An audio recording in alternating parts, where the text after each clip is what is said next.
At Harvard Avenue Christian Church, our mission is to inspire one another to live and love like Jesus. One of the ways we do this is by creating safe environments for children and youth that are free from sexual or other misconduct and protects you, our youth ministry volunteers, from unsubstantiated claims of misconduct. Now, enjoy this training from our Children's and Youth Protection Policies, presenting 9 tips for creating a safe space for children, youth, and adult ministry leaders. Tip 1. 2 Adult Open Door Policy.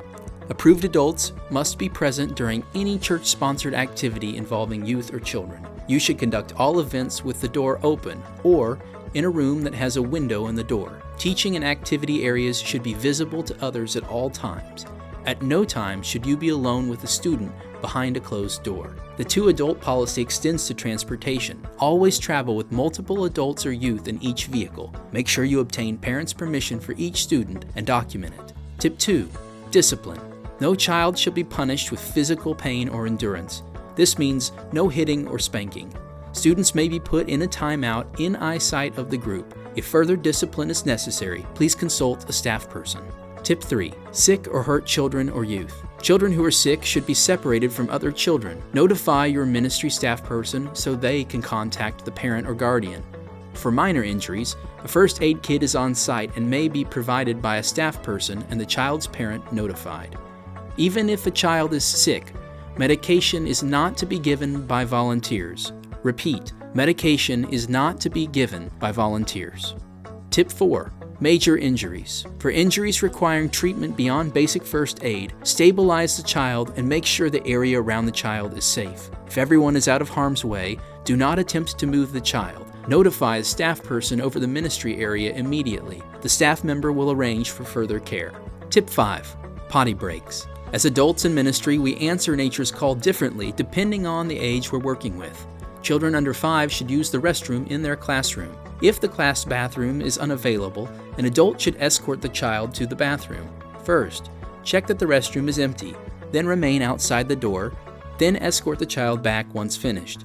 If a child requires assistance in the bathroom, workers should prop open the bathroom door and leave the stall door open as you assist the child. Children 5 through 10 can go to the bathroom in pairs and be monitored from the hallway by a hall monitor, following the same guidelines as for younger children of checking the restroom first. Children 11 and up can go to the restroom unmonitored. Remember, you should never be alone with a child, especially behind a closed restroom door. Tip 6. Check in and check out. All children and youth are to be checked in for programming when they first arrive. Children's programming will use a system of stickers given to the child and parent or guardian at the time of check-in.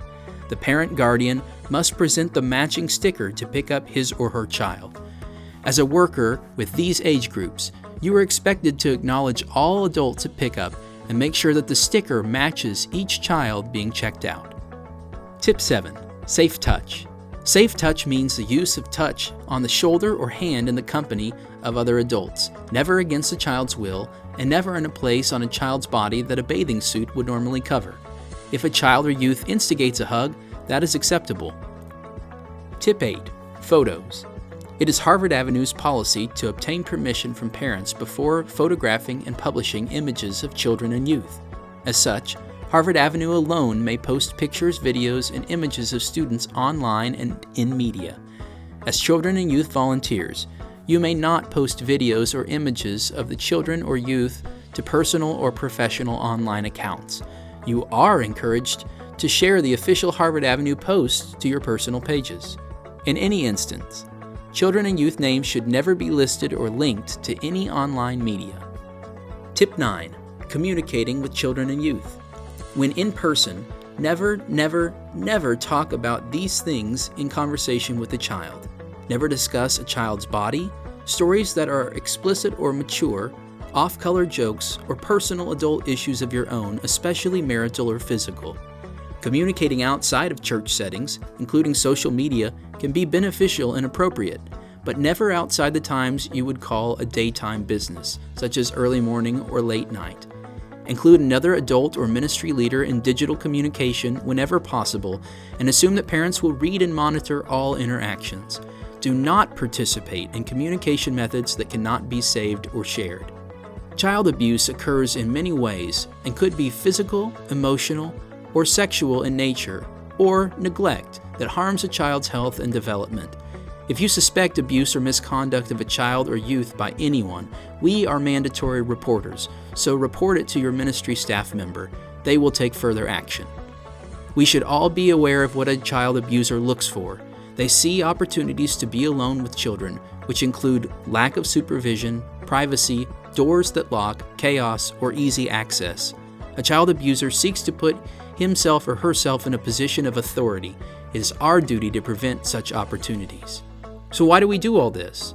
Our church is a trusted environment where care and safety of our children and youth is crucial. So why wouldn't we have a child and youth protection policy? And now for a fun fact. Did you know that 3 U.S. presidents grew up in the Christian Church Disciples of Christ? Thank you for volunteering with our families and children. Because of you, the youngest generations will have a fun and safe environment to grow in faith.